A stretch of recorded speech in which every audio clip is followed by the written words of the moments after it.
Hello friends, welcome to Ayushman classes. हम लोग linear algebra के प्रैक्टिस सेट कर रहे थे। ये प्रैक्टिस नंबर 7 है। अब तक शुरुआती 6 प्रैक्टिस सेट में हम लोग क्वेश्चन नंबर 1 से लेकर 70 तक के क्वेश्चंस को सॉल्व कर चुके हैं। ठीक है। अगर उन लेक्चर्स को आपने नहीं देखा है तो उसका प्लेलिस्ट मैंने बना दिया है आयुष्मान क्लासेस पे, जो आपका यूट्यूब चैनल है उसका प्लेलिस्ट मैंने बना दिया है। तो वहाँ से आप जो उसको देख सकते हैं, या उसका लिंक मैं वीडियो के नीचे डिस्क्रिप्शन बॉक्स में दे दूंगा, वहाँ से आप उसको देख सकते हैं। अगर आप मेरे चैनल पर नए हैं तो सबसे पहले चैनल को सब्सक्राइब कर लीजिए, और वीडियो अगर पसंद आए तो एक लाइक का बटन दबाना नहीं भूलेगा। अपने दोस्तों के साथ इसको जरूर शेयर करिएगा। अगर आप मेरे टेलीग्राम ग्रुप या व्हाट्सएप ग्रुप में जुड़ना चाहते हैं तो उसका लिंक वीडियो के नीचे डिस्क्रिप्शन बॉक्स में दिया गया है, वहाँ से आप जुड़ सकते हैं।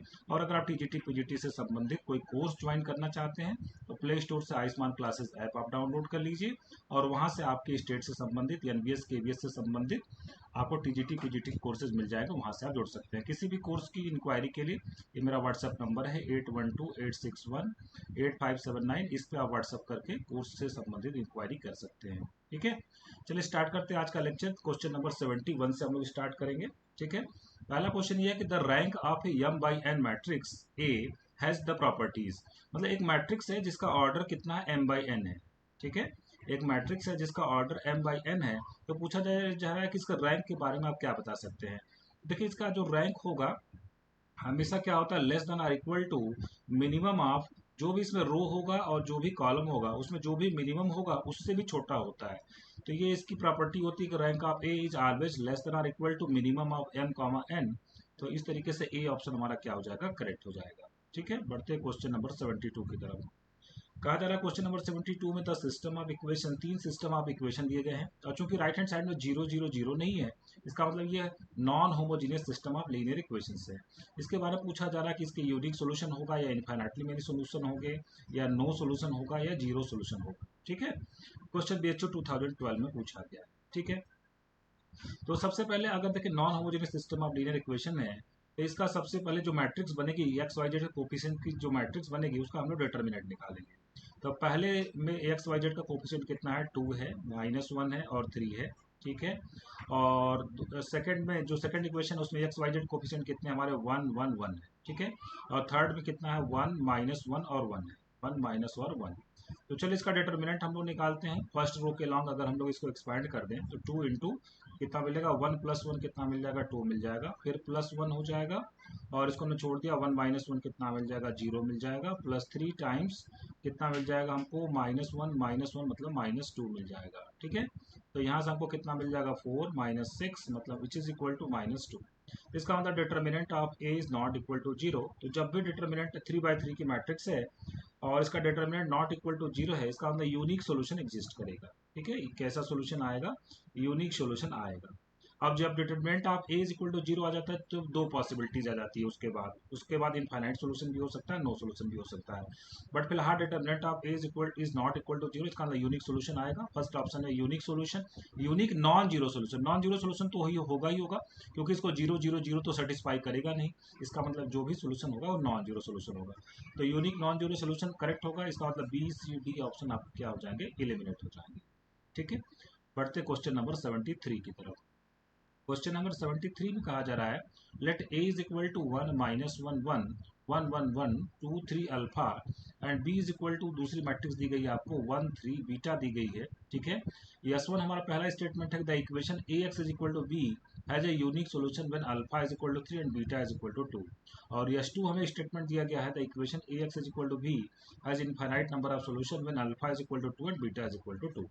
अब तक इसको हम लोग रैंक मेथड से सॉल्व करेंगे। तो उसके लिए हम लोग ऑगमेंटेड मैट्रिक्स बनाएंगे। ऑगमेंटेड मैट्रिक्स कैसे बनाई जाती है, ए इज टू बी बनाई जाती है। ठीक है, तो देखिए यहाँ पे ए मैट्रिक्स हमारी क्या है, पहले लिख लेते हैं उसको, 1 -1 और 1। सेकेंड रो हमारा कितना 1 1 1 है, 1 1 1 है। थर्ड रो हमारा कितना 2 3 अल्फा है, 2 3 अल्फा। और यहाँ पे इस 2 का साइन लगा देंगे इस तरीके से, और यहाँ पे फिर क्या लिखना, 1 3 बीटा लिखा गया, 1 3 बीटा। ठीक है, इसको हम लोग एकलन फॉर्म में कन्वर्ट करेंगे और देखेंगे कि मैट्रिक्स ए का रैंक कितना है और आर्गुमेंटेड मैट्रिक्स का रैंक कितना है। इसके लिए देखिए यहाँ पे मुझे 1 मिल चुका है। अब इसके नीचे हम लोग 0 0 बनाएंगे। उसके लिए ऑपरेशन क्या लगाएंगे हम लोग, इसके लिए हम लोग ऑपरेशन लगाएंगे कि R2 is replaced by R2 minus R1। ठीक है, और R3 पे हमें क्या ऑपरेशन लगाएंगे, R3 is replaced by R3 - 2 R1। ठीक है, तो ये अगर ऑपरेशन लगाएंगे, पहला रो तो एज इट इज रह जाएगा, 1 माइनस वन वन, और यहाँ कितना हो जाएगा 1। दूसरा हो जाएगा 1 माइनस वन 0, फिर 1 प्लस वन कितना हो जाएगा 2, 1 माइनस वन कितना हो जाएगा 0, 3 माइनस वन कितना हो जाएगा 2, फिर यहाँ पर 2 माइनस टू कितना हो जाएगा 0, 3 प्लस टू कितना हो जाएगा 5, फिर यहाँ से हो जाएगा अल्फा माइनस 2, और यहाँ पे हो जाएगा बीटा माइनस 2 हो जाएगा। ठीक है, बीटा माइनस 2 हो जाएगा। तो देखिए ये 1 था, इसके नीचे 0 0 बन चुका है। ठीक है, अब हम लोग क्या करते हैं, जो सेकंड रो है उसमें हम 2 से डिवाइड कर देते हैं। तो अगर हम लोग सेकंड रो में 2 से डिवाइड करते हैं, मतलब ऑपरेशन क्या लगाएंगे, R2 is replaced by 1/2 R2। ठीक है, 1/2 R2। तो क्या बनेगा यहाँ पे 1 माइनस वन 1 1, ये तो पहला रो है। दूसरे रो में 2 से डिवाइड किए हैं तो 0 1 0, तो यहाँ पे 1 बनेगा। थर्ड रो हमारा क्या है, थर्ड रो हमारा है 0 5, फिर अल्फा माइनस 2, और यहाँ पे है बीटा माइनस 2 है। ठीक है, बीटा माइनस 2 है। अब हम लोग क्या करेंगे, जब यहाँ पे 1 बन चुका है, अब उसके नीचे 0 बनाएंगे। तो क्या ऑपरेशन लगाएंगे हम लोग, R3 is replaced by R3 minus 5R2, R3 minus 5R2। तो क्या बन जाएगा हमारा, यहाँ पे बन जाएगा 1 माइनस वन 1 1, यहाँ पे हो जाएगा 0 1 0 1, और यहाँ पे हो जाएगा 0, फिर 5 माइनस 5 कितना हो जाएगा 0, यहाँ पे अल्फा माइनस 2, और यहाँ पे 5 कर देंगे तो बीटा माइनस 7 आ जाएगा। ठीक है, तो ये हमारा देखिए एकलन फॉर्म में कन्वर्ट हो चुका है, ये 1 1। ठीक है, ये हमारा जो मैट्रिक्स है एकलन फॉर्म में कन्वर्ट हो चुका है। ठीक है, अब देखिए हम लोग यहाँ पे कंडीशंस लगाएंगे। अगर अल्फा 2 के बराबर ना हो, है ना, if alpha is not equal to 2, alpha 2 के बराबर ना हो, इसका मतलब रैंक ऑफ ए मैट्रिक्स कितना हो जाएगा, 3 हो जाएगा। ठीक है, और रैंक ऑफ आर्गुमेंटेड मैट्रिक्स भी कितना हो जाएगा, 3 हो जाएगा। मतलब rank of A is equal to rank of augmented matrix which is equal to number of variables. इस केस में हमको क्या मिलेगा, इस केस में हमको यूनिक सोल्यूशन मिलेगा, है ना। इस अगर alpha is not equal to 2 है, उस केस में हमको क्या मिलेगा, यूनिक सोल्यूशन मिलेगा। क्यों मिलेगा, क्योंकि rank of augmented matrix which is equal to number of variables, which is equal number of variables के बराबर हो जाएगा। तो पहला ऑप्शन स्टेटमेंट क्या हमारा है, S1 ये है कि ax is equal to B has a unique solution when alpha is equal to 3 and beta is equal to 2। Beta से तो कोई मतलब ही नहीं है, अल्फा सिर्फ 2 नहीं होना चाहिए। अल्फा इन्होंने 3 दिया हुआ है, तो निश्चित रूप से यूनिक सोल्यूशन तो मिलेगा, कोई दिक्कत बात नहीं है। अल्फा सिर्फ 2 नहीं होना चाहिए, कुछ भी हो सकता है। अल्फा 3 दिया है, इसका मतलब यूनिक सोल्यूशन मिलेगा। इसका मतलब S1 स्टेटमेंट हमारा ट्रू है। S2 स्टेटमेंट में इन्होंने कहा है the equation ax is equal to B has infinite number of solutions when alpha is equal to 2 and beta is equal to 2। देखिए अगर अल्फा इज इक्वल टू 2 हो जाएगा तो वहां पे क्या बनेगा, अल्फा इज इक्वल टू 2 होने से ये बन जाएगा 1 माइनस वन 1 1, यहाँ पे हो जाएगा 0 1 0 1, और अल्फा इज इक्वल टू 2 से ये 0 0, और यहाँ पे कितना आ जाएगा, 0 आ जाएगा अल्फा इज इक्वल टू 2 से। और बीटा इज इक्वल टू 2 इन्होंने दिया हुआ, तो यहाँ पे कितना मिल जाएगा, -5 मिल जाएगा। तो इस समय अगर आप रैंक ऑफ ए मैट्रिक्स निकालेंगे तो कितना आ जाएगा, रैंक ऑफ ए मैट्रिक्स कितना आ जाएगा, 2 आ जाएगा। लेकिन रैंक ऑफ आर्गुमेंटेड मैट्रिक्स हमारा कितना आ जाएगा, 3 आ जाएगा। चूंकि rank of A rank of augmented matrix के बराबर नहीं आएगा, तो इसका मतलब इस केस में हमको क्या मिलेगा, नो सोल्यूशन मिलेगा, है ना। इस केस में हमको नो सोल्यूशन मिलेगा। इसलिए जब अल्फा इज इक्वल टू 2 और बीटा इज इक्वल टू, तो नो सोल्यूशन मिलना चाहिए, बट इन्होंने कहा इनफाइनाइट नंबर ऑफ सोल्यूशन मिलेंगे। इसका मतलब S2 स्टेटमेंट इनकरेक्ट है। तो S1 करेक्ट है, S2 इनकरेक्ट है। पहला ऑप्शन में इन्होंने कहा कि दोनों ट्रू है, गलत है। तो इसमें कहा कि S1 and S2 are false, दोनों गलत है, ये भी गलत है। फिर थर्ड ऑप्शन में कहा S1 is true S2 is false, ये करेक्ट है। चौथा ऑप्शन का S1 is false but S2 is true, तो ये भी क्या है, इनकरेक्ट है। तो इस तरीके से हमारा सी ऑप्शन क्या हो जाएगा, करेक्ट हो जाएगा। ठीक है, आगे बढ़ते हैं क्वेश्चन नंबर 74 की तरफ। कहा जा रहा है the system 5x plus 7y is equal to b1, 2x plus 3y is equal to b2 is consistent. अब देखिए अगर हम लोग लिखें लीनियर इक्वेशन से, दो वेरिएबल में लिखें a1x plus b1y plus c1 is equal to 0, और दूसरा इक्वेशन अगर मैं लिखूं a2x plus b2y plus c2 is equal to 0। ठीक है, तो ये कंसिस्टेंट कब होता है, जब a1 upon a2 is not equal to b1 by b2। इस केस में क्या होता है, कंसिस्टेंट, मतलब उस केस में हमको क्या मिलता है, यूनिक सोल्यूशन मिलता है। ठीक है, इस केस में हमको क्या मिल जाता है, यूनिक सोल्यूशन। और दूसरा पॉसिबिलिटी क्या होता है, अगर a1 by a2 is equal to b1 by b2 is equal to c1 by c2, इस केस में भी कंसिस्टेंट होता है, लेकिन इस केस में हमको क्या मिलते हैं, इनफाइनाइट सोल्यूशन मिलते हैं। ठीक है, अब देखिए यहाँ पे स्थिति क्या है, अगर हम यहाँ पे कंपेयर करें, यहाँ पे पहला a1 बाई a2 कितना, 5/2, b1 बाई b2 की बात करें तो कितना, 7/3 है। मतलब a1 by a2 is not equal to b1 by b2 है। इसका मतलब यूनिक सोल्यूशन आएगा, सिस्टम क्या होगा, कंसिस्टेंट हो जाएगा। ठीक है, तो इसका मतलब b1 और b2 का कोई रोल नहीं है। इसका मतलब this is consistent for all B1 and B2, तो फर्स्ट ऑप्शन करेक्ट हो जाएगा। इसका मतलब B, C, D ऑप्शन हमारे क्या हो जाएंगे, इनकरेक्ट हो जाएंगे। ठीक है, आगे बढ़ते हैं नेक्स्ट क्वेश्चन की तरफ। क्वेश्चन नंबर 75 हमारा CSIR नेट 2020 में पूछा गया है। क्वेश्चन हमारा क्या है, let A is A B N N cross N matrix, ठीक है, एंड ऑफ इसका रैंक कितना 1 है, ठीक है। Let alpha is equal to determinant of I plus A where I is the identity matrix and beta is equal to trace of A, then which of the following is true, ठीक है। तो ए इन्होंने कहा N cross N matrix है, मैं N is equal to 2 ले लेता हूँ, मतलब 2 बाई 2 की एक मैट्रिक्स में बना लेता हूँ जिसका रैंक कितना होना चाहिए, 1 होना चाहिए।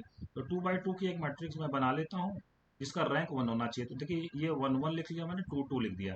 इसका अंदर जो इसका दूसरा रो है पहले रो पे डिपेंड कर रहा है, इसका अंदर इसका रैंक कितना 1 है, ठीक है। तो ये प्रॉपर्टी सेटिस्फाई होगी कि इसका रैंक कितना होना चाहिए, 1 होना चाहिए। फिर अल्फा कह रहे हैं डिटर्मिनेंट ऑफ आई प्लस ए, तो पहले मैं आई प्लस ए मैट्रिक्स बना लेता हूँ। तो आई प्लस ए मैट्रिक्स हमारी क्या बनेगी, बनेगी 2 1 2 और यहाँ पे कितना बन जाएगा, 3 बन जाएगा। अब इसका डिटर्मिनेंट अगर हम लोग निकालें, determinant of I plus A कितना मिलेगा, 6 minus 2 which is equal to कितना मिलेगा, 4 मिलेगा। इसका मतलब यही वैल्यू हो गई अल्फा की, अल्फा इज इक्वल टू कितना हो गया, 4 हो गया, ठीक है। फिर ये कह रहे हैं beta is equal to trace of A, इसका मतलब अगर हम लोग बात करें बीटा, इस मैट्रिक्स का ट्रेस कितना हो जाएगा, ट्रेस ऑफ ए मैट्रिक्स कितना हो जाएगा, 3 हो जाएगा। तो इस तरीके से हम लोग ने अल्फा बीटा पा लिया। चलिए पहले ऑप्शन में पुट करते हैं। पहला ऑप्शन है beta minus alpha is equal to 1, तो बीटा कितना 3 माइनस अल्फा कितना 4 इज इक्वल टू 1, क्या 3 माइनस 4 1 आएगा, नहीं, इसका आंसर ए ऑप्शन इनकरेक्ट हो गया। दूसरा ऑप्शन है alpha minus beta is equal to 1, alpha कितना 4 है, बीटा कितना 3 है, तो क्या 4 माइनस 3 1 आएगा, हाँ बिल्कुल आएगा, ये करेक्ट है। सी ऑप्शन करें alpha less than beta plus 1, alpha कितना हमारे पास है 4 है और less than beta plus 1, beta कितना 3 है, तो क्या 4 लेस देन 4 होता, नहीं, इसका आंसर सी ऑप्शन इनकरेक्ट हो जाएगा। डी ऑप्शन हमारा alpha greater than beta plus 1, alpha कितना 4 और बीटा प्लस 1 कितना आ जाएगा 4, क्या 4 4 से बड़ा होता, नहीं, इसका आंसर डी ऑप्शन भी इनकरेक्ट हो जाएगा। तो कौन सा ऑप्शन हमारा करेक्ट हो जाएगा, बी ऑप्शन हमारा क्या हो जाएगा, करेक्ट हो जाएगा, ठीक है। आगे बढ़ते हैं क्वेश्चन नंबर 76 की तरफ। क्वेश्चन नंबर 76 में ये कहा जा रहा है कि एक यह मैट्रिक्स है अल्फा 1 1 1 बीटा 1 1 1 गामा और alpha beta is equal to 1 दिया गया है, जहाँ पे alpha beta gamma belongs to R. एक एक्स मैट्रिक्स दी गई है, x is equal to x1 x2 x3 और such that yum of x is equal to 0, मतलब homogeneous system of linear equation है, इसके इनफाइनाइटली मेनी सोल्यूशन मिल रहा है। तो देखिए homogeneous system of linear equation में इनफाइनाइटली मेनी सोल्यूशन तब मिलेंगे जब जो मैट्रिक्स यम दी गई है उसका डिटर्मिनेंट कितना आता हो, 0 आता हो, ठीक है। तो पूछ रहे इस मैट्रिक्स का ट्रेस कितना होगा। तो चलिए यह मैट्रिक्स जो है उसका डिटर्मिनेंट निकालने की कोशिश करते हैं इसको। तो हम लोग फर्स्ट रो के लगा एक्सपैंड कर दिया, अगर अल्फा इंटू कितना होगा, बीटा गामा माइनस 1, ठीक है, बीटा गामा माइनस 1, फिर क्या मिलेगा -1 इंटू फिर से कितना मिलेगा हमें, गामा -1 मिलेगा, ठीक है, गामा -1 और फिर +1 इंटू क्या मिलेगा हमको, 1 माइनस बीटा मिलेगा, ठीक है, 1 minus beta which is equal to 0। इसको अगर हम लोग मल्टीप्लाई कर दें तो कितना मिलेगा, alpha beta gamma minus alpha minus gamma कितना मिलेगा, +1 minus beta is equal to 0। Question में अल्फा बीटा गामा की वैल्यू 1 दी गई है, इसका मतलब 1 +1 +1 और माइनस कितना हो जाएगा, अल्फा प्लस बीटा प्लस कितना हो जाएगा, गामा इज इक्वल टू 0। तो यहाँ से alpha plus beta plus gamma की जो वैल्यू हो जाएगी वो कितनी हो जाएगी, 3 हो जाएगी, ठीक है। तो alpha plus beta plus gamma क्या होगा, हमारा ट्रेस ही तो होगा। ट्रेस क्या होता है, डायगोनल एलिमेंट का सम होता है, इसका मतलब इस मैट्रिक्स का जो ट्रेस होगा वो कितना हो जाएगा, 3 हो जाएगा, ठीक है। तो ये fill in the blanks type का क्वेश्चन था और जैन 2016 में क्वेश्चन पूछा गया था, IIT जैन 2016 में क्वेश्चन पूछा गया, ठीक है। बढ़ते क्वेश्चन नंबर 77 की तरफ। Other A and B are the 4x4 matrices, determinant denote the rank of A and B by, A के रैंक को हम लोग रैंक ऑफ ऐसे डिनोट करेंगे, बी के रैंक को ऐसे डिनोट करेंगे, एट एडजॉइंट ऑफ ए को अगर ऐसे डिनोट किया जाए तो पूछ रहा है which of the following statements are true. देखिए यहाँ पे एक से ज़्यादा ट्रू हो सकता है, which of the following statements are true ये दिया गया, ठीक है। तो अगर हम लोग सबसे पहले बात करें, अगर हम लोग बात करें, देखिए पहला जो रिजल्ट है, rank of A plus B is always less than और equal to rank of A plus rank of B. Previous lecture भी मैंने आपको ये करवाया था, ए ऑप्शन करेक्ट है, डायरेक्ट ये फार्मूला है कि rank of A plus B is less than और equal to rank of A plus rank of B. अगली बात यह है इसमें कि जो रैंक ऑफ ए बी होता है, ठीक है, rank of A B is always less than और इक्वल टू क्या होता है, rank of A, and rank of A B is always less than और equal to rank of B होता है, ठीक है। तो ये फर्स्ट इक्वेशन सेकंड इक्वेशन को मल्टीप्लाई कर दें अगर हम लोग, मतलब रैंक ऑफ ए बी, जैसे आप लोग कह दी, मान लीजिए रैंक ऑफ ए 3 है, सपोज ये 3 है और रैंक ऑफ बी मान लीजिए 4 है, इसका मतलब जो रैंक ऑफ ए बी है वो 12 से तो छोटा आएगा आएगा ना, उसमें कोई दिक्कत वाली बात नहीं। मतलब मैं ये चीज लिख सकता हूँ कि rank of A B is less than or equal to rank of A multiplied by rank of B. ठीक है, मतलब अगर रैंक ऑफ ए से भी छोटा है, रैंक ऑफ बी से भी छोटा है, तो उनके मल्टीप्लिकेशन से तो छोटा होगा ही होगा। इसका मतलब थर्ड ऑप्शन भी हमारा क्या हो जाएगा, करेक्ट हो जाएगा। ठीक है, आप डी ऑप्शन की बात कर लेते हैं। कहा जा रहा है कि अगर रैंक ऑफ ए 2 है, देखिए ए जो मैट्रिक्स है कितने ऑर्डर की है, 4x4 की ऑर्डर की है, और अगर उसका रैंक 2 दिया जा रहा है, इसका मतलब जो इसके जो माइनर्स होंगे, ठीक है, माइनर्स ऑफ ऑर्डर 3 और 4, 3 ऑर्डर का जो भी माइनर होगा और 4 ऑर्डर का जो भी माइनर होगा वो कितना आएगा, 0 आएगा। ठीक है, आप तो समझ रहे होंगे ना रैंक कैसे निकालते हैं हम लोग। रैंक अगर 2 दिया गया है, इसका मतलब 2 से बड़े ऑर्डर का जो भी माइनर होगा, ठीक है, वो कितना आएगा, 0 आएगा। अब देखिए जो फिर ये कह रहे हैं कि एडजॉइंट ऑफ ए की वैल्यू कितनी, adjoint of A null matrix आएगा। एडजॉइंट किसी भी मैट्रिक्स का एडजॉइंट हम लोग कैसे बनाते हैं, एडजॉइंट में हम लोग क्या करते हैं, जो भी एलिमेंट है उसके हम लोग को फैक्टर्स को लिखते हैं, C11 C12 C1n और C21 C22 C23 C2n, इसी तरीके, और इसका क्या लेते हैं, ट्रांसपोज लेते हैं हम लोग। ठीक है, को फैक्टर का मतलब बस माइनर के आगे साइन लगाना है, प्लस या माइनस लगाना है। तो चूंकि मैट्रिक्स हमारी जो है वो कितने ऑर्डर की है, 4x4 ऑर्डर की है। मैट्रिक्स कितने ऑर्डर की, 4x4 मैट्रिक्स ऑर्डर की है। तो किसी भी एलिमेंट का जब आप माइनर निकालने जाएंगे तो कैसे निकालते हैं माइनर, उस रो को छोड़ देंगे, उस कॉलम को छोड़ देंगे, तो जो माइनर बनेगा वो कितने ऑर्डर का बनेगा, 3x3 का बनेगा। ठीक है, माइनर कितने ऑर्डर का बनेगा, 3x3 का बनेगा। चूंकि सभी 3 ऑर्डर के जो भी माइनर हैं वो कितने, 0 हैं, इसका मतलब जो एडजॉइंट आप बनाएंगे उसमें सारा का सारा एलिमेंट कितना आएगा, 0 0 0 0 आएगा। उसमें सारा का सारा एलिमेंट क्या आएगा, 0 0 0 आएगा। इसका मतलब जो एडजॉइंट ऑफ ए बनेगा वो क्या बनेगा, 0 मैट्रिक्स बनेगी। इसका मतलब डी ऑप्शन में आपका क्या हो जाएगा, करेक्ट हो जाएगा। बी ऑप्शन को आप आसानी से एग्जाम्पल से एलिमिनेट कर सकते हैं। ठीक है, आगे बढ़ते हैं क्वेश्चन नंबर 78 की तरफ। क्वेश्चन नंबर 78 कहा जा रहा है इस मैट्रिक्स का रैंक क्या होगा। ठीक है, तो चलिए इसको एकलन फॉर्म में कन्वर्ट करेंगे। पहला यहाँ पे एलिमेंट 1 मिल गया, इसके नीचे हम लोग 0 0 0 बनाएंगे। तो क्या ऑपरेशन लगाएंगे हम लोग, R2 is replaced by R2 plus R1। ठीक है, R3 पे क्या ऑपरेशन लगाएंगे हम लोग, R3 is replaced by R3 minus R1, और R4 पे क्या ऑपरेशन लगाएंगे हम लोग, R4 is replaced by R4 plus R1 लगाएंगे। ठीक है, तो क्या बन जाएगा रैंक हमारा, पहला रो है हमारा 1 2 1 -1, फिर R2 प्लस R1 करेंगे तो 1 -1 0, 1 प्लस 2 3, 2 प्लस 1 3, 1 -1 0, फिर R3 माइनस R1 करेंगे तो 1 -1 0, 5 माइनस 2 कितना हो जाएगा 3, 4 -1 कितना हो जाएगा 3, -1 प्लस 1 कितना हो जाएगा 0, और R4 प्लस R1 करेंगे तो 1 -1 0, 4 प्लस 2 कितना हो जाएगा 6, 5 प्लस 1 कितना हो जाएगा 6, 1 -1 कितना हो जाएगा 0 हो जाएगा। ठीक है, अब देखिए अगर हम लोग क्या करते हैं, यहाँ पे R3 माइनस R2 कर देते हैं ना, R3 माइनस अगर R2 कर दें, R3 minus R3 is replaced by R3 minus R2 ये कर दें, और R4 पे क्या ऑपरेशन लगा दें, R4 is replaced by R4 minus 2R2 लगा दें। तो क्या बन जाएगा हमारे पास, ये बन जाएगा 1 2 1 -1, फिर 0 3 3 0, फिर R3 माइनस R2 करना है तो मतलब 0 0 0 0 आ जाएगा, और R4 माइनस 2R2 करेंगे तो कितना आ जाएगा, 0 0 0 0 आ जाएगा। ठीक है, देखिए यहाँ पे एक पाइवोट एलिमेंट यहाँ पे मिल रहा है, एक पाइवोट एलिमेंट यहाँ पे मिल रहा है, और कोई भी पाइवोट एलिमेंट नहीं मिलेगा। इसका मतलब जो इस मैट्रिक्स का जो रैंक होगा वो कितना हो जाएगा, 2 हो जाएगा। इसका मतलब जो इसका बी ऑप्शन वो क्या हो जाएगा, करेक्ट हो जाएगा। ठीक है, बढ़ते क्वेश्चन नंबर 79 की तरफ। क्वेश्चन नंबर 79 में कह रहा है let A be a 4x4 real matrix. ठीक है, which of the following 4 conditions is not equivalent to the other 3। इसमें से कोई एक ऐसा है जो बाकी 3 के इक्विवेलेंट नहीं है, उसको आपको पहचानना है वो कौन सा है। ठीक है, ये कह रहे हैं मैट्रिक्स ए इज इन्वर्टिबल। ठीक है, मैट्रिक्स ए हमारा क्या है, इन्वर्टिबल है। इन्वर्टिबल है इसका मतलब ये हो गया कि determinant of A is not equal to 0 है।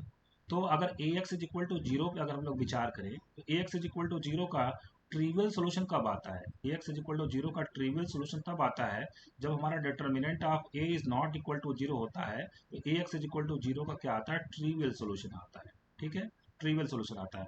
इसका मतलब ये दोनों इक्विवेलेंट है, ए और बी आपस में क्या है, इक्विवेलेंट है। ठीक है, इसका डी ऑप्शन क्या कहेगा, the system of equation A X is equal to B has a unique solution. देखिए अगर determinant of A is not equal to 0 है तो निश्चित रूप से हम लोग कह सकते हैं कि A X is equal to B का जो सोल्यूशन होगा वो कैसा होगा, यूनिक सोल्यूशन होगा। कैसा होगा, यूनिक सोल्यूशन होगा। इसका मतलब डी भी इसके क्या है, ए बी डी आपस में क्या है, इक्विवेलेंट है। इसका मतलब सी ऑप्शन आपका ही इक्विवेलेंट नहीं है तो वही आपका करेक्ट ऑप्शन हो जाएगा। ये पूछ रहे कौन सा इक्विवेलेंट नहीं है, तीन आपस में इक्विवेलेंट है, चौथा इक्विवेलेंट नहीं है, तो चौथा कौन सा है और चौथा सी ऑप्शन होगा। इसका तरीके से सी ऑप्शन आपका क्या हो जाएगा, करेक्ट हो जाएगा। ठीक है, बढ़ते हैं आज के लास्ट क्वेश्चन की तरफ। क्वेश्चन नंबर 80 हमारा देखिए क्या है। कहा जा रहा है कि अगर A is N cross one matrix non zero, यानी A is N cross one non zero matrix, non zero matrix है। अब देखिए रैंक ऑफ ए जो हमेशा होता है, रैंक ऑफ ए क्या होता है, less than or equal to minimum of, किसी भी मैट्रिक्स का जो रैंक होता है, पहला ही क्वेश्चन में करवा था, किसी भी मैट्रिक्स का जो रैंक होता है less than or equal to minimum of N, और जो भी रोज हैं और जो भी कॉलम। ठीक है, और चूंकि नॉन जीरो मैट्रिक्स है तो उसका रैंक कम से कम एक तो जरूर हो। ठीक है, इसका मतलब इस मैट्रिक्स का जो रैंक है, रैंक ऑफ ए कितना हो जाएगा, वन हो जाएगा, है ना। नॉन हमेशा जीरो मैट्रिक्स का जो रैंक होता है वही जीरो आता है, अगर नॉन जीरो मैट्रिक्स है उसका रैंक हमेशा कम से कम वन आएगा। ठीक है, ठीक है, तो ये हो गया, इसका मतलब इसका जो रैंक है वो कितना आएगा, वन आएगा। ठीक है, ओके। फिर B is one cross N non zero matrix. ठीक है, बी इज वन क्रॉस, एक मिनट, हमारा जो रैंक ऑफ ए हो गया वन हो गया। ठीक है, और जो बी है वो भी वन क्रॉस एन का नॉन जीरो मैट्रिक्स है। वन क्रॉस एन का क्या होता है, नॉन जीरो मैट्रिक्स होता है। इसका मतलब इसको भी हम लोग लिख सकते हैं ना, rank of B is less than or equal to minimum of one and N. ठीक है, और इसका मतलब ये हो जाएगा कि ये less than or equal to क्या हो जाएगा, वन हो जाएगा, और चूंकि नॉन जीरो मैट्रिक्स है इसका मतलब जो रैंक होगा इसका वो कितना हो जाएगा, वन हो जाएगा। ठीक है ना, रैंक वन हो जाएगा। तो पूछ रहे हैं देन क्या होगा, इसमें से कौन सा ऑप्शन करेक्ट होगा। ठीक है, अब देखिए अगर हम लोग यहाँ पे इसकी बात करें कि rank of A B, rank of A B के बारे में बात कर रहा है, रैंक ऑफ ए बी हमेशा क्या होता है, मिनिमम ऑफ रैंक ऑफ ए और रैंक ऑफ बी। ठीक है, तो यहाँ पे मिनिमम ऑफ रैंक ऑफ ए कितना, वन है, रैंक ऑफ बी है, तो इसका मिनिमम कितना होगा, वन होगा, तो रैंक ऑफ ए बी हमेशा एक या एक से क्या होगा, छोटा होगा। ठीक है, और एक एक और इनइक्वलिटी होती है रैंक ऑफ ए बी के बारे में, कि इसको फ्रोबेनियस इनइक्वलिटी हम लोग बोलते हैं, कि rank of A B is always greater than or equal to, ये फार्मूला है, rank of A plus rank of B minus N. ठीक है, माइनस एन। तो यहाँ पे एन क्या है हमारा, एन ये होता है कि जो पहला जो मैट्रिक्स है उसके नंबर ऑफ कॉलम्स होते हैं, पहली मैट्रिक्स के नंबर ऑफ कॉलम्स, पहले मैट्रिक्स नंबर ऑफ कॉलम्स कितने, वन है, मतलब एन की वैल्यू वन है। ठीक है, the greater than or equal to rank of A तो वन है, रैंक ऑफ बी भी वन है, इसका मतलब ये वन माइनस वन कट गया, तो रैंक ऑफ ए बी क्या आ गया, greater than or equal to one आ गया। अगर इन दोनों को हम लोग मिला दें, यहाँ पे आपने निकाला था कि rank of A B is less than or equal to one, इसको इक्वेशन नंबर वन कर देते हैं। ठीक है, और इसको हम लोग rank of A B is greater than or equal to one, इसको इक्वेशन नंबर टू कर देते हैं। तो फ्रॉम फर्स्ट एंड सेकंड हम लोग कह सकते हैं कि रैंक ऑफ ए बी कितना होगा, इज इक्वल टू वन आएगा। तो कौन सा ऑप्शन हमारा करेक्ट हो जाएगा, ए ऑप्शन हमारा करेक्ट हो जाएगा, बाकी ऑप्शन हमारे क्या हो जाएंगे, इलिमिनेट हो जाएंगे। तो फ्रेंड्स आज के लेक्चर को मैं यहीं पे समाप्त करता हूँ। होप सो आपको जो चीज़ें समझ में आई होंगी, पसंद आया होगा। अपने वैल्यूएबल कमेंट्स मुझे लिखकर जरूर बताइएगा। मिलते हैं फिर से नेक्स्ट लेक्चर में। Thank you very much.